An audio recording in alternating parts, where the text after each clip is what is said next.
Bubuhannya alhamdulillah pemerintah Kalsel ya, Pak Muhyiddin dan Pak Hasnur bikin acara guys, alhamdulillah Isra Mi'raj. Alhamdulillah.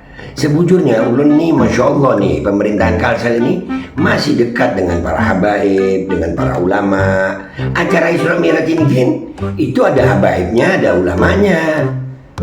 Cuman tolong buat para habaib, para ulama yang deket sama Pak Muhyiddin, yang deket sama Pak Hasnur, ingetin dong tentang kerusakan tambang.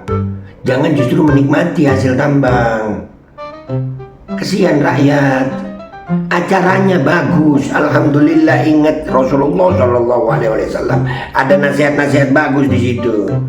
Tapi tolong nasihatin.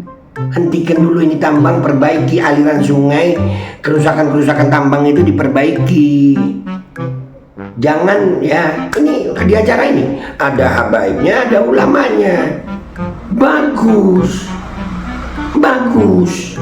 Ingat Rasulullah SAW, bagus. Tapi jangan hanya diam dong melihat kerusakan begini, bahkan nerima amplop. Jangan ya.